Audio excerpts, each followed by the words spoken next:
요즘 미세먼지 때문에 걱정이 많으시죠? 사진에서처럼 마음도 답답할 텐데요.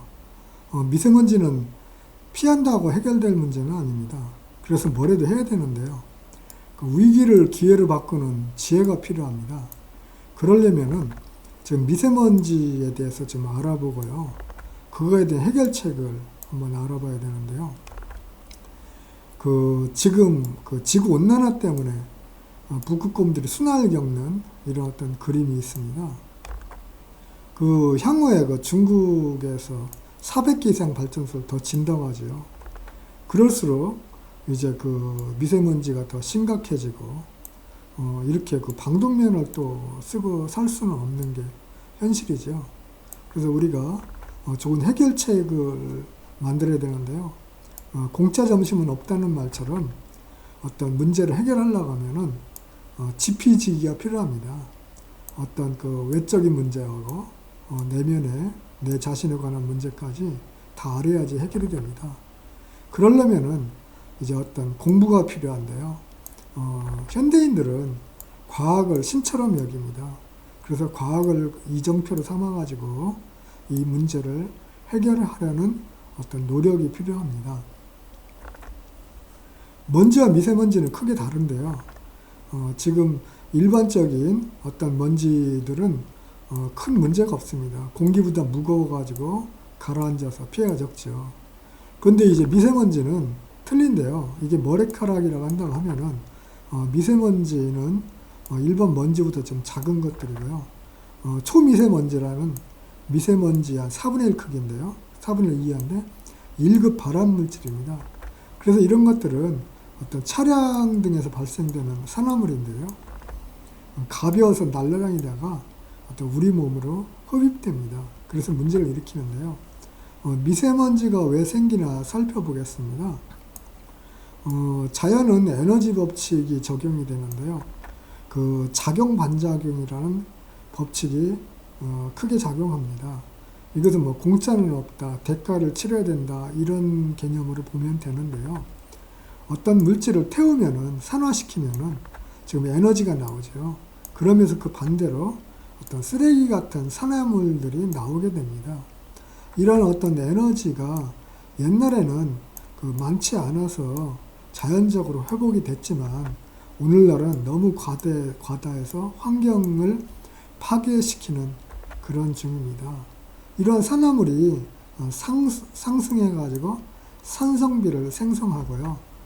대기 중에 떠다니다가 지금 미세먼지를 이제 일으켜서 인체로 흡입됩니다.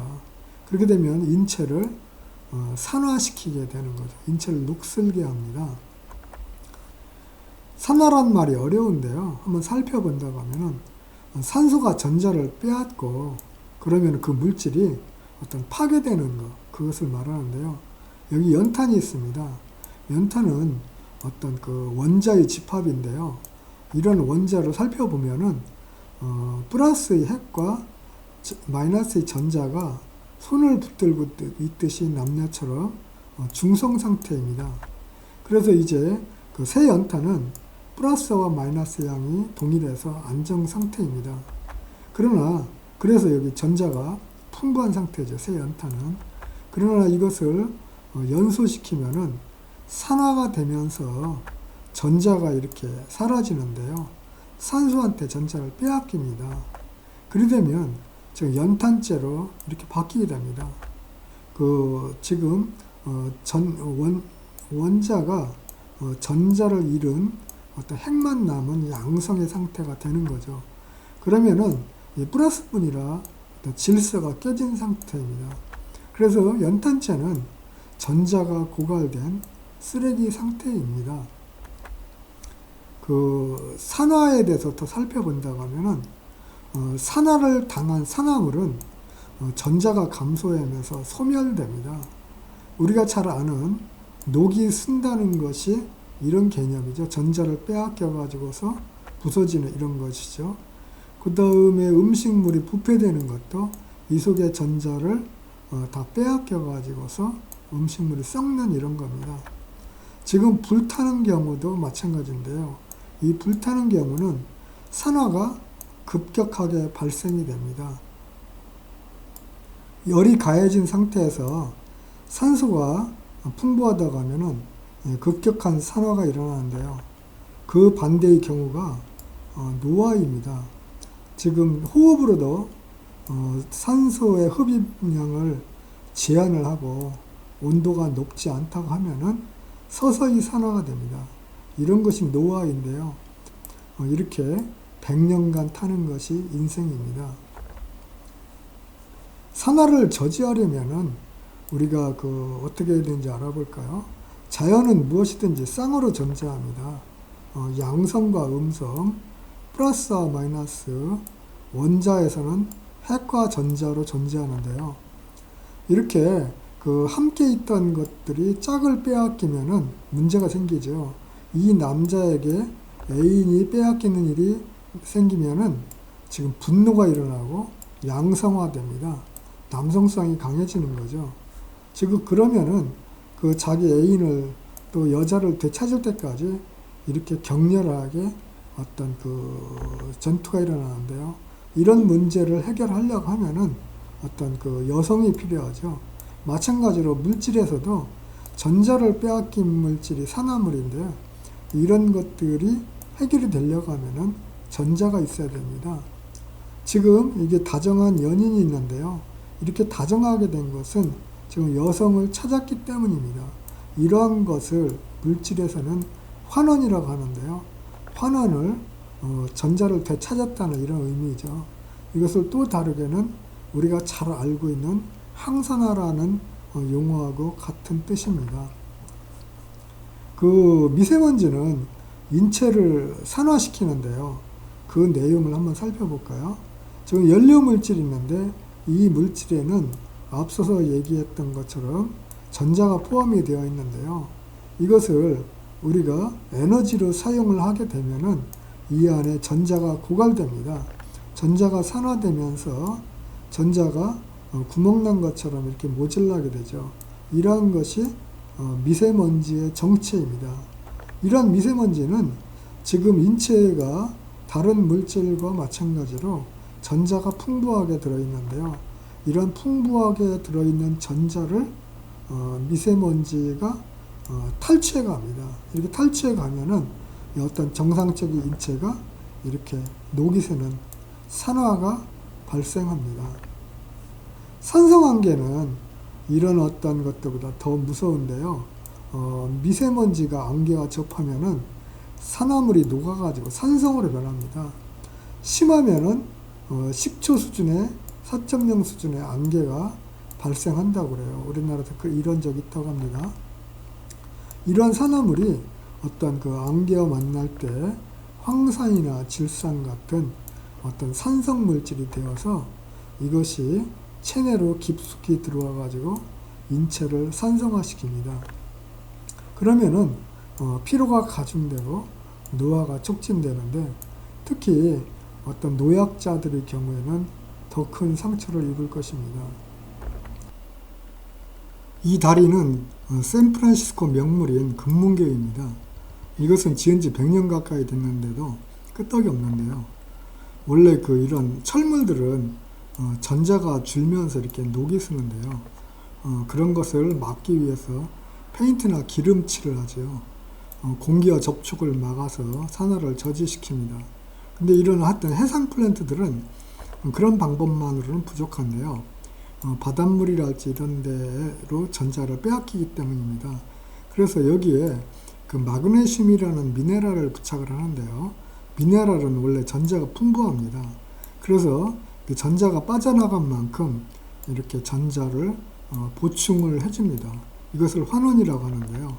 지금 선박이랄지 해양 플랜트랄지 이런 것들이 대부분 지금 마그네슘이라는 미네랄을 부착해 가지고 부족해진 전자를 보충함으로써 산화를 저지합니다. 인체도 그렇게 이제 노화가 되는데요. 왼쪽에 젊은 사람이 이렇게 나이가 드는 어떤 노화가 되는 과정은 결국에 전자가 빠져나간 일이라고 볼 수가 있겠습니다.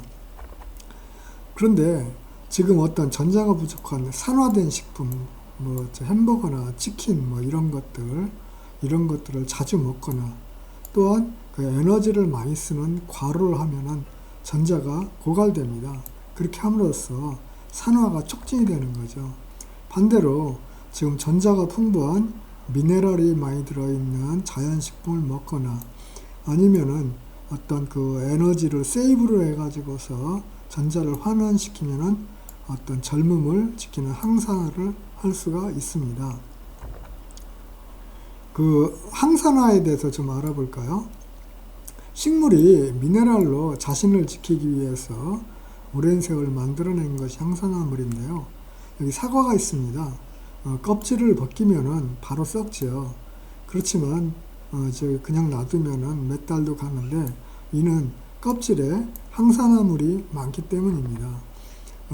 태양의 자외선이랄지 어떠한 그 대기 중에 산소에 의한 산화랄지 아니면은 어떤 그 벌레랄지 동물 같은 어떤 외상이나 아니면은 경쟁자들을 어떤 물리치는 이런 노력으로 인해서 우리가 이제 그 껍질에 항산화물을 많이 사과가 씹는데요. 그 내용을 살펴보면은 이 그 껍질 속에 속살을 유기물이라고 하는데 이 유기물은 아주 약합니다. 그래서 바로 타버리죠. 씨앗도 마찬가지죠. 그래서 이런 유기물을 항산화물로 이렇게 덮게 됩니다. 덮으면은 보호가 되는데요. 이런 항산화물을 만드는 것이 미네랄이 되겠습니다. 미네랄은 알카리성 금속인데요.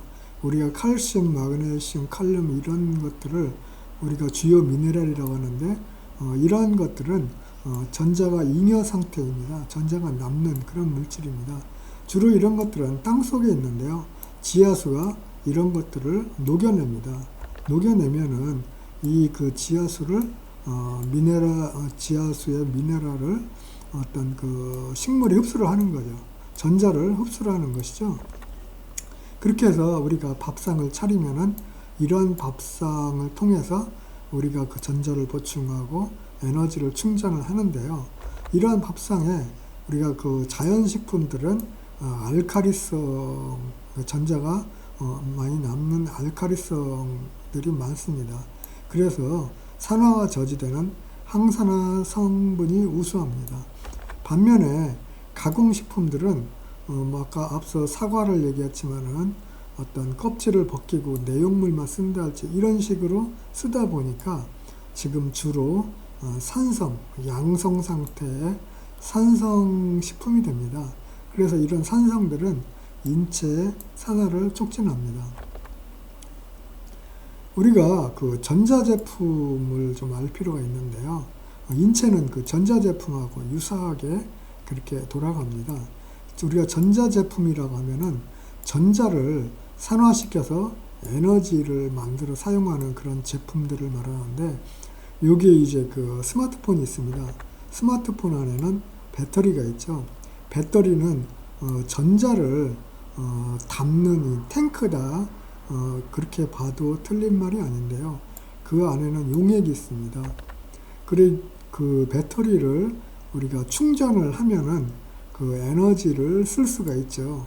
그렇게 해가지고서 배터리를 사용하다 보면은 전자가 다 고갈됩니다. 고갈되면은 그 배터리 용액 안에 그 용액이 산성으로 바뀝니다. 양성으로 바뀌는 거죠. 전자가 없기 때문에 핵만 남아서 그런 형태가 되는 것이죠. 반대로 이렇게 방전된 그 배터리를 그 에너지를 채우는 거죠. 전자를 채우면은 충전시키면은 이게 중성으로 회복됩니다. 사람도 이 어떤 그 에너지를 사용한다는 측면에서 유사한데요. 인체 체액이 있습니다. 우리가 낮 동안에 에너지를 많이 사용하죠. 그러면은 전자가 고갈됩니다. 피로 물질이 발생하면서 그렇게 되는데요. 이러한 물질들은 산성입니다. 양성 상태죠. 전자가 고갈된 상태.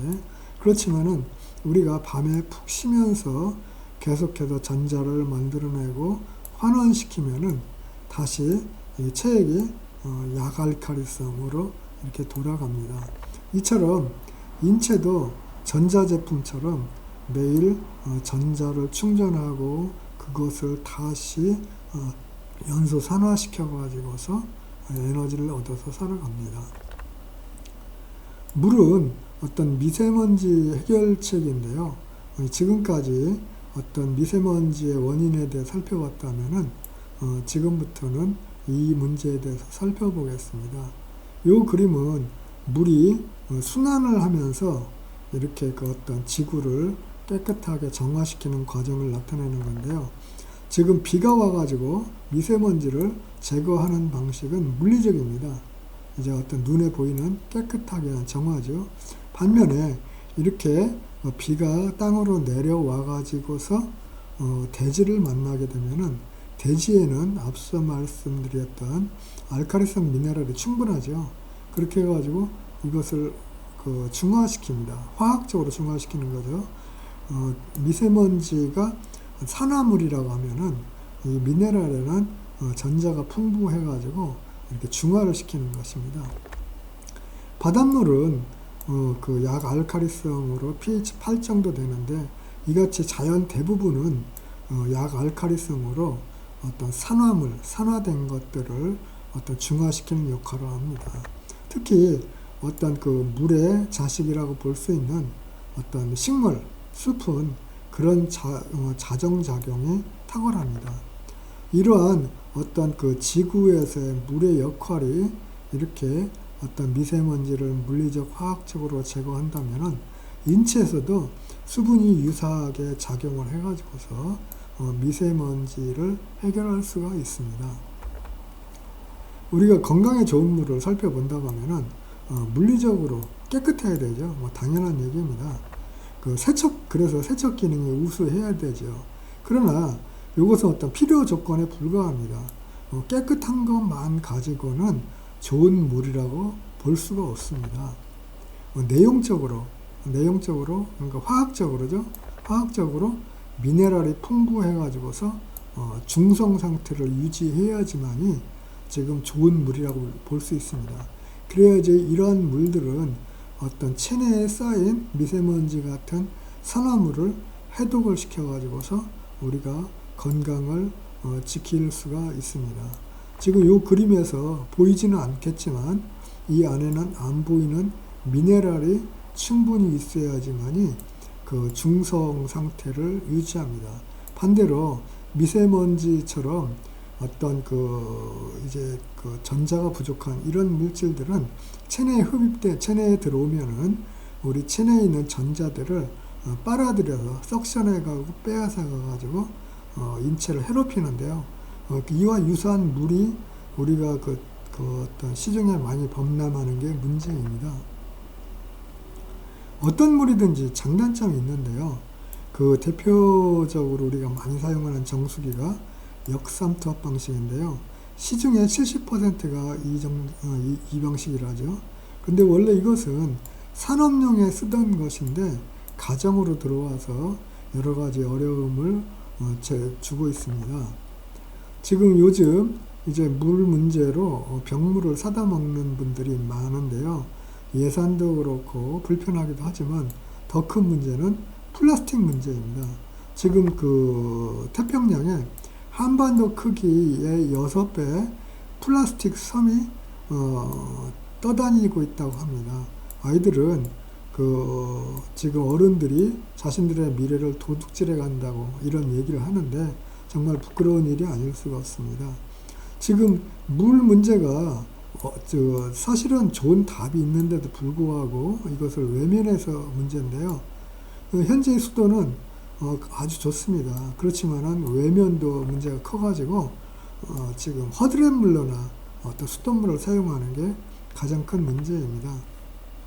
옛날에는 누구나 이런 어떤 보리차를 마셨죠.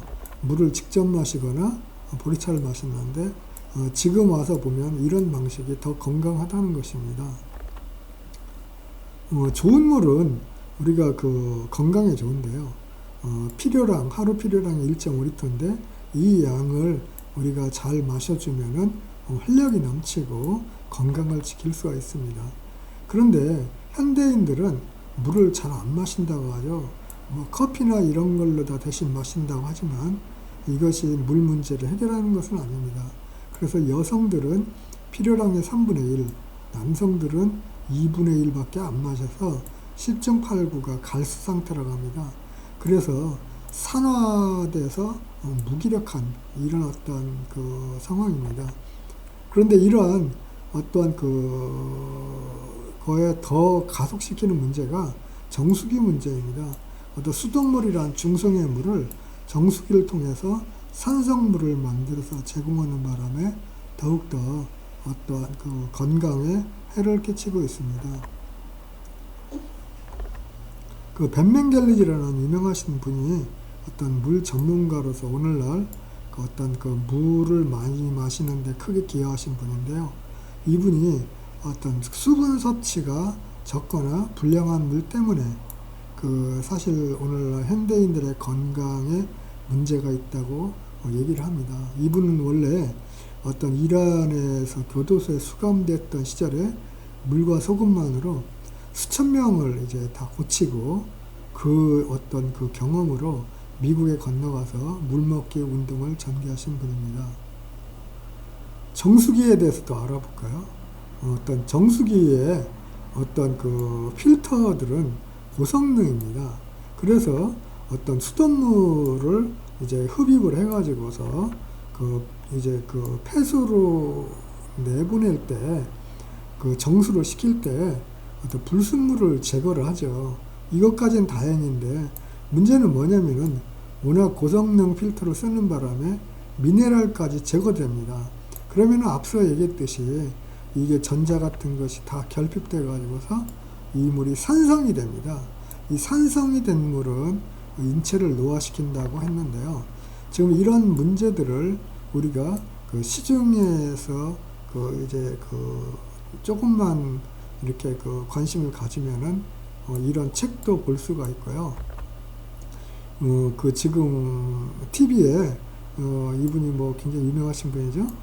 어떤 정수기가 역삼톱 정수기가 만든 물이 어떤 산성비와 pH가 유사한 수준이다. 그래서 건강에 안 좋다 이런 얘기를 하고 있습니다.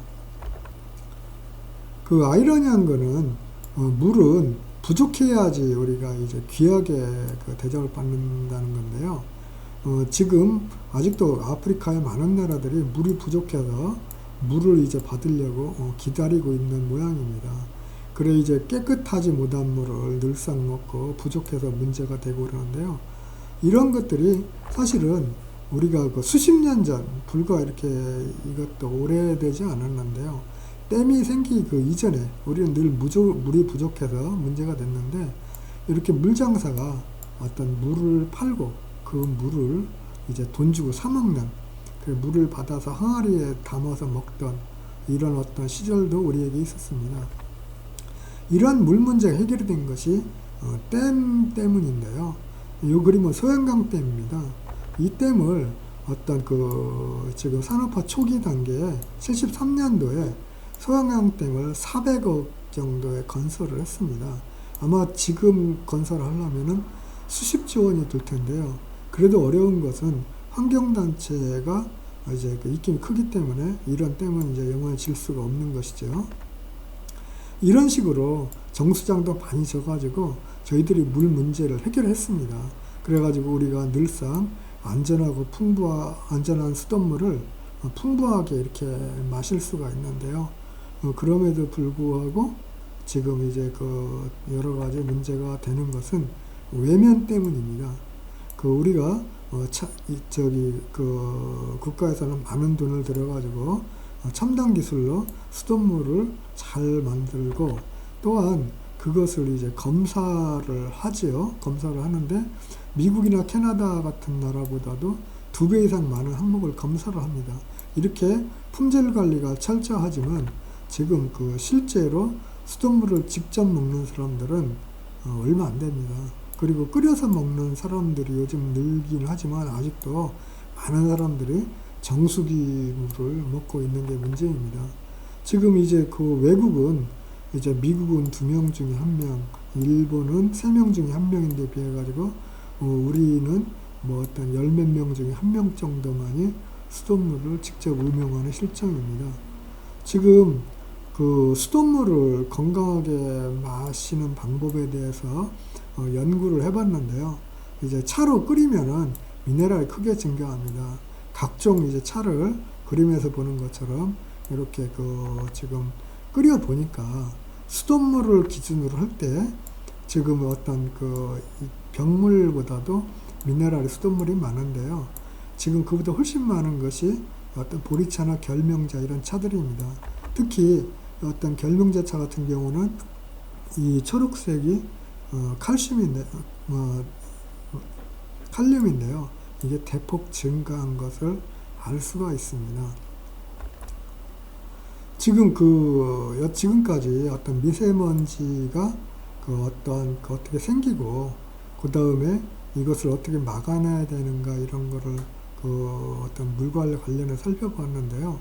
지금 결국에 산화물이라는 것은 에너지 사용이 늘수록 비례해서 늘어납니다. 그렇기 때문에 에너지를 줄이는 노력을 많이 해야 되는데요. 특히 지금 수돗물 같은 경우는 국가적인 낭비일 뿐만 아니라 건강에도 정수기 물을 이제 먹는 것이 안 좋습니다. 그래서 이렇게 어떤 수돗물을 이제 그런 통에다가 텀블러에 담아서 갖고 다니면서 마신다고 하면은 어떤 개인도 좋고 어떤 국가적으로도 미세먼지를 막는 좋은 방법이 되겠습니다. 지금 현대 문명은 어떤 전기를 기반한 그런 문명인데요. 그래서 전기로 쌓은 바벨탑 같습니다. 그래서 정전이 되면은 난리가 나죠. 한순간이라도요. 그런데 이러한 어떠한 전기가 결국에는 어떤 발전소의 미세먼지를 대가로 만들어지는 어떤 것들입니다. 그래서 전기 소비를 어떤 형태로든지 줄여야 되고요. 또한 요즘 많이 문제가 되는 어떤 비닐과 플라스틱 문제를 해결하기 위해서 어떤 장바구니랄지 이런 것들을 꼭 갖고 다녀야겠고요. 그 다음에 이제 웬만하면 걸어 다녀서 건강도 지키고, 그 다음 미세먼지 문제도 해결하는 게 좋습니다. 또한 계단도 마찬가지 이유입니다. 지금까지 이렇게 미세먼지를 해결하기 위해서 어떻게 해야 되는지를 살펴보았습니다.